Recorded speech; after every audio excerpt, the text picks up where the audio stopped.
Okay, let's start it. Today's session is all about data analytics. याच्यात आपण म्हणजे data analytics काय राहतं, त्याचे बेनिफिट्स, आपण ते यूज का करायला हवं, आपल्या इंटर्नशिपमध्ये त्याचा यूज कशासाठी आपण करत आहोत, त्यानंतर त्याची प्रोसेस काय असते, त्याच्यानंतर आपण डेटा अनालिटिक्ससाठी कोणते टूल्स हे यूज करू शकतो, ते या सेशनमध्ये बघणार आहोत. What is data analytics? Data analytics is the process of analyzing the raw data to extract the useful insights. Data analytics हे याच्यासाठी यूज करतो की मार्केट, आता तुम्ही जर ऐकलं असेल की मार्केटमध्ये बिग डेटा ही कन्सेप्ट आलेली आहे. कशासाठी? कारण आता आता आय टीचं सेक्टर होत आहे, त्याच्यामध्ये खूप खूप डेटा असा स्प्रेड होतोय की जो हँडल करण्यास खूप म्हणजे प्रॉब्लेम येतात. त्याच्यासाठी डेटा अनालिटिक्सचे जॉब्स हे मार्केटमध्ये आले. आता आपल्या कॉलेजमध्ये सुद्धा डेटा अनालिटिक्स एक सेपरेट सब्जेक्ट आला आहे. सेकंड इयरला राहतो तो ऑलमोस्ट करून. याच्यात कोण डेटा अनालिटिक्सचे स्टुडंट्स आहेत का? Data analytics most of use for decision making and problem solving. हे जास्तीत जास्त करून म्हणजे पहिले एक प्रॉब्लेम डिफाईन करण्यासाठी की आपल्या सोसायटीमध्ये, मार्केटमध्ये कोणता प्रॉब्लेम हा जास्त ट्रेंडिंगमध्ये चालू आहे आणि त्याच्यावर आपण काय सोल्युशन आणू शकतो की ते युजफुल राहील. आता आपल्याला बाकीच्या आपल्या SLMT इंटर्नशिपमध्ये काही MSRTचे प्रोजेक्ट्स आहेत, त्यानंतर विलेज डेव्हलपमेंट प्रोजेक्ट्स एक्सेट्रा. त्याच्यासाठी डेटा अनालिटिक्स ही प्रोसेस खूप इम्पॉर्टंट आहे.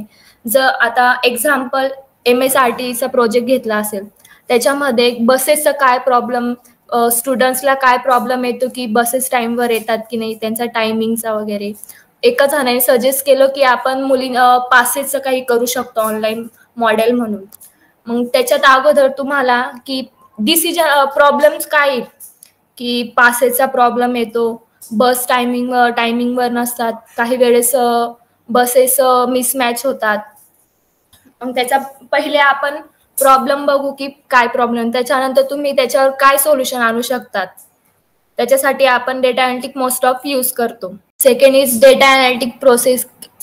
त्याच्यामध्ये फर्स्ट येतं डेटा कलेक्शन. त्याच्यामध्ये तुम्हाला गुगल म्हणजे डेटा सर्वे करावा लागेल की तुम्हाला नेमकं आता जो प्रोजेक्ट सिलेक्ट केलेला आहे MSRTC विलेज डेव्हलपमेंट वगैरे, त्याच्यामध्ये काय डेटा कलेक्शन करावं, जस्ट लाईक प्रायमरी डेटा और सेकंडरी डेटा. प्रायमरी डेटा हा म्हणजे तुम्हाला गुगल फॉर्म क्रिएट करावे लागतील, फेस टू फेस इंटरव्ह्यूज घ्यावे लागतील की नेमकं मार्केटमध्ये काय प्रॉब्लेम आलेला आहे वगैरे. त्याच्यानंतर आणि सेकंडरी डेटा म्हणजे तो ऑलरेडी पब्लिश असेल. जसे ऑलरेडी पब्लिश म्हणजे तुम्ही कोणत्या वेबसाईटवर व्हिजिट करून तो डेटा कलेक्ट करू शकतात. तुम्ही मॅगझिन्स बघू शकतात, न्यूजपेपर्स कलेक्ट करून त्याच्यातनं तुम्ही डेटा कलेक्ट करू शकतात. Then second is data cleaning. Data cleaning हे खूप म्हणजे आता खूप इम्पॉर्टंट गोष्ट आहे, कारण डुप्लिकेट डेटा हा मार्केटमध्ये खूप अवेलेबल आहे की तो कोणीही कॉपीराईट करू शकतो. तर आपला डेटा कोणी कॉपीराईट करायला नको, त्याच्यासाठी डेटा क्लिनिंग ही प्रोसेस यूज केली जाते. त्याच्यामध्ये आपण जे डुप्लिकेट्स असतात ते आपण डिलीट करतो आणि जे मिसिंग व्हॅल्यू असतात त्याला आपण फिल करण्यासाठी यूज करतो. Guys, this is the not just like your lectures you are just attending. Okay, it is a two-way process. You also responding. Yes, if you have any queries, so please ask me. Okay, this is not just like your college. Someone teach you and you just listen. This is the two-way communicate process. You can communicate with your trainers, and if you have any doubts, so directly ask. This is the company protocol. You should communicate. Ruchika, hello. You are data analytics student. Are you data analytics student? Yes, Do you know what is data analytics? Why use data analytics in market? we use data analytics to. The next is data visualization. This data visualization process, it is used for visualizing the dashboards in the forms of graph, charts, geographical maps, or line chart, pie charts, etc. In data अनालिटिक्समध्ये data visualization सुद्धा ही एक importance आहे. आता first step म्हणजे तुम्ही data collection करणार की मार्केटमध्ये काय प्रॉब्लेम, त्याच्यानंतर क्लिनिंग म्हणजे त्याच्यावर तुम्ही काय सोल्युशन्स प्रोव्हाइड करणार की की आमचं हे मॉडेल तुम्ही यूज करायला हवं. त्याच्यानंतर थर्ड प्रोसेस म्हणजे डेटा व्हिज्युअलायझेशन. त्याच्यामध्ये तुम्ही तुमचे रिपोर्ट्स बनवू शकतात. त्याच्यामध्ये ती तुम्ही व्हिज्युअलायझेशन्समध्ये तुम्ही दाखवू शकतात की आम्ही जो प्रॉब्लेम म्हणजे प्रॉब्लेमवर आम्ही जो सोल्युशन आणतोय ते तुम्हाला किती युजफुल राहील. त्याच्यामध्ये तुम्ही चार्ट्समध्ये दाखवू शकतात. तो तुम्ही ग्राफ्समध्ये, मॅप्समध्ये and line chart, pie chart जे व्हिज्युअलायझेशन असेल की ते युजरला आणि कस्टमर्स जे असतात त्यांना इझिली आणि म्हणजे इंटरॅक्टिव्हली त्यांना तुमचं सोल्युशन ते समजेल म्हणून. आणि most important thing of data analytics, it is use for the decision making. तुम्हाला त्याच्याने तुमचा जो प्रॉब्लेम आहे तो म्हणजे खरं आहे की नाही मार्केटसाठी, तो आपण खरं युजफुल आपलं जे सोल्युशन आहे ते मार्केटसाठी खरं युजफुल आहे की नाही, आपण त्याप्रमाणे त्याला आपण ट्रेन करून त्याच्यावर आपण डिसिजन घेऊ शकतो. आणि त्याच्यानंतर आपण मार्केटमध्ये सांगू शकतो की नाही आम्ही जो सोल्युशन्स आणतोय, जो मॉडेल आणतोय तो 100% तुम्हाला युजफुल आहे.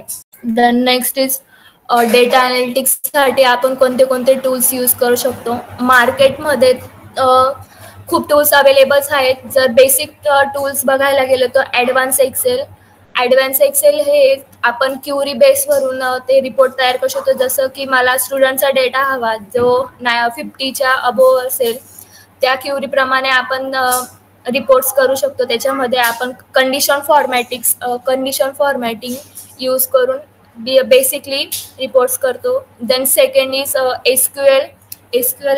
जर सगळ्यांनाच माहिती असेल की DBMS ची कन्सेप्ट राहते, डेटाबेस मॅनेजमेंट. त्याच्यामध्ये सुद्धा आपण मल्टिपल टेबल कनेक्ट करून आपल्याला जसा हवा तसा आपण जे आन्सर्स असतात ते गेन करतो. Then next is power BI. मार्केटमध्ये आता IT कंपनीजमध्ये पॉवर BI आणि टॅब्ल्यू हे 2 टूल्स हे खूप ट्रेंडिंगमध्ये चालू आहेत. कारण बिग डेटा ही कन्सेप्ट पॉवर BI आणि टॅब्ल्यूनेच हँडल होते. पॉवर BI म्हणजे एक डेटा व्हिज्युअलायझेशन टूल्स आणि डॅशबोर्ड टूल्स आहे. त्याच्यामध्ये आपण डेटा कलेक्शन्स करून त्याला क्लिनिंगही करू शकतो. त्याच्यामध्ये काही एरर्स असतील ते आपण रिमूव्ह करून त्याच्यामध्ये आपण हँडलिंग मिसिंग व्हॅल्यूज यूज करतो. त्याच्यामध्ये आपण मॉडेलला ट्रेन करू शकतो. त्यानंतर ते सगळी प्रोसेस केल्यानंतर आपण डॅशबोर्ड म्हणजे एक व्हिज्युअलायझेशनचं रिपोर्ट यूज करतो. त्याच्यामध्ये आपण geographical maps, chart, graph etcetera. Power BI हे आता सध्या IT कंपनीमध्ये खूप चालू आहे. त्याच्याने आपण बिग डेटा हा इझिली हँडल करू शकतो. Complex data, Meta data, lump sum amount data easily handle होतो. त्यानंतर नेक्स्ट IT मध्ये त्या पॉवर BI नंतर मोस्ट इम्पॉर्टंट म्हणजे टॅब्ल्यू. हा पॉवर BI पेक्षा टॅब्ल्यू हा खूप स्ट्रॉंग टूल आहे, ज्याच्याने जसं ट्विटरचा डेटा, इंस्टाग्राम डेटा, व्हॉट्सॲपचा डेटा जो हँडल करण्यासाठी यूज होतो तो डेटा हा टॅब्ल्यू हा हँडल करतो. त्याच्यामध्ये तो लमसम अमाऊंट आणि बिग डेटा हँडल करतो. त्याच्यानंतर एक येतं पायथॉन आणि R प्रोग्रामिंग. पायथॉन आणि R programming is the advance analysis and modelling. It is train the data and give the future forecasting data. Python आणि R प्रोग्रामिंग दोन्ही languages येणं कंपल्सरी आहे का कोणतीही एक चूज करायची? R प्रोग्रामिंग नाही, बट पायथॉन येणं ही थोडी कंपल्सरी. म्हणजे पायथॉनवरच आता सगळं हे आहे. बेसिक पायथॉन तर यायला हवं की त्याची सिंटॅक्स वगैरे, त्याच्यामध्ये आपण डेटा कसा कनेक्ट करू शकतो. म्हणजे आता जर कोणता प्रोजेक्ट घेतलेला आहे? MSRTC. पहिले तर तुम्हाला MSRTC तुम्हाला तर पहिले टास्क म्हणजे डेटा कलेक्ट करण्यासाठीच दिलेला आहे की नेमकं काय प्रॉब्लेम आहे, त्याच्यावर तुम्ही सोल्युशन्स काय आणणार वगैरे. त्याच्यानंतर तुमचे पायथॉनचे पण लेक्चर घेतले जाणार आहेत. त्याच्यात तुम्हाला बेसिक पायथॉन पासून तर मॉडेल कसं ट्रेन करायचं तेही शिकवलं जाणार आहे. तर Python it is compulsory to all. कोणाला काही डाऊट विचारा. आता कोण सांगू शकतं की त्याने कोणता प्रोजेक्ट घेतला आणि ते स्टार्टिंग पासून कशी प्रोसेस करणार आहे? कारण पहिले तुम्हाला डेटा कलेक्ट करावा लागणार, तर त्याची प्रोसेस कोण सांगू शकता का एक्सप्लेनेशन करून? Okay, this is a very important concept. I already told you this is the two-way communication. No one has any doubt. खरं कोणाला काही डाऊट असेल तर विचारा, तुमचेच कन्सेप्ट क्लिअर होणार आहेत. गाइस, आपका जो प्रोजेक्ट अलोकेट किए वो डेटा एनालिटिक्स में कैसे सॉल्व हो सकते हैं, आप मैम से पूछ सकते हो. येस. सबने प्रोजेक्ट चूज के लिए, so how to gather the data for that, you should ask the question.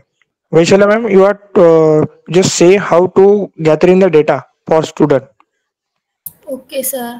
First म्हणजे पहिले जर तुम्हाला तुमचा टॉपिक क्लिअर करून ठेवावा लागेल की मी हा टॉपिक का घेतलेला आहे, खरं हा मार्केटसाठी युजफुल आहे की नाही. त्याच्यानंतर त्याच्यामध्ये प्रॉब्लेम काय की नेमका हा प्रॉब्लेम का जनरेट होतोय. त्याच्यानंतर तुम्हाला त्याच्यावर तुम्ही गुगल फॉर्म बनवून तुम्ही तुमच्या फॅमिली मेंबर्स, फ्रेंड्स त्यांना शेअर्स करून त्याच्याने त्यांचा रिस्पॉन्स गेन करू शकतात की नेमकं खरं मार्केटमध्ये हा प्रॉब्लेम मोठा आहे की लहान, याच्याने आपण काही सोल्युशन आणू शकतो का नाही. तो डेटा कलेक्ट करून तुम्ही त्यांच्यासोबत एक तर फेस टू फेस इंटरव्ह्यू पण घेऊ शकतात, फीडबॅक घेऊ शकतात त्यांचे. गुगल फॉर्म्स बनवून ते Google form is the best way to gather the more data. त्याच्यानंतर त्याच्याने तुम्हाला समजेल की आता गुगल फॉर्म वगैरे घेतला त्याच्याने तुम्हाला डिसिजन घ्यायला खूप इझिली समजेल की आपण आपला प्रॉब्लेम हा मार्केटसाठी किती % आहे येस ऑर नॉट. त्याच्यानंतर तुम्ही रिपोर्ट बनवून तो शेअर करू शकतात की आमचा डेटा और आम्ही जो मॉडेल बनवू ते किती % मार्केटमध्ये युजफुल आहे. आणि त्याच्यावर तुम्ही पायथॉन वरून तुम्ही एक मॉडेल ट्रेन करू शकतात जे फ्युचरसाठी खूप युजफुल राहील. असं जसं MSRTचा प्रोजेक्ट घेतला असेल कोणी, जसं विलेजसाठी, तर त्याच्यामध्ये तुम्ही पहिली स्टेप म्हणजे डेटा कलेक्ट करणं, त्याचा प्रॉब्लेम कलेक्ट करून त्याच्यावर आपण काय सोल्युशन आणतोय ते सोल्युशनचंही तुम्ही डिस्कस करू शकतात, फीडबॅक घेऊ शकतात की हा सोल्युशन खरं मार्केटला युजफुल होणार आहे का नाही. सॉरी बट हे माझं सुद्धा फर्स्ट टाइम आहे म्हणून मी थोडं घाबरून बोलते, तर कोणाला खरं काही डाऊट असेल तर विचारू शकतात ना. डेटा अनालिटिक्स साठी कोणीच अप्लाय केलेलं नाही का पोझिशन्स इंटर्नशिप मध्ये? मी तर ऐकलं असेल ना की मार्केटमध्ये आता डेटा अनालिटिक पोझिशन ही खूप ट्रेंडिंग मध्ये चालू आहे.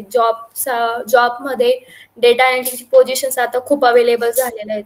तुमच्या प्रोजेक्ट बद्दल विचारू शकतात की तुम्ही डेटा कसं गॅदर करणार वगैरे. कोण सांगेल का की आता तुम्ही जो प्रोजेक्ट घेतलेला आहे त्याची फर्स्ट स्टेप तुम्ही डेटा कसं गॅदर करणार वगैरे काही तुमच्याजवळ काही आयडियाज? प्राची, हॅलो. हॅलो दीदी, आमचा प्रोजेक्ट MSRTCचा आहे. त्याची फर्स्ट स्टेप कशी करणार?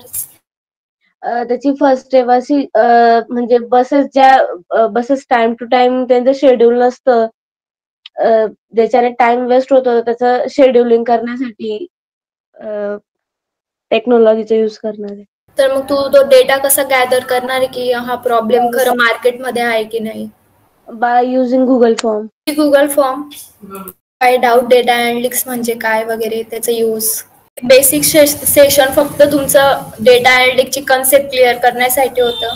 जे नेक्स्ट सेशन राहील त्याच्यामध्ये प्रॉपर डेटा अनालिटिक्स कशासाठी यूज होईल तुमच्या प्रोजेक्टसाठी ते सेशन मध्ये सांगितलं जाईल. हे फक्त बेसिक म्हणजे कोणते टूल्स यूज करू शकतात, त्याच्या प्रोजेक्टसाठी डेटा अनालिटिक्स काय यूज केलं जाईल. कारण तुमच्या प्रोजेक्टसाठी पहिलं फेज म्हणजे डेटा कलेक्शन, त्याच्यासाठीच हा आम्ही सेशन घेतलेला आहे. तर खरं कोणाला काही डाऊट असेल त्यांच्या प्रोजेक्ट साठी तर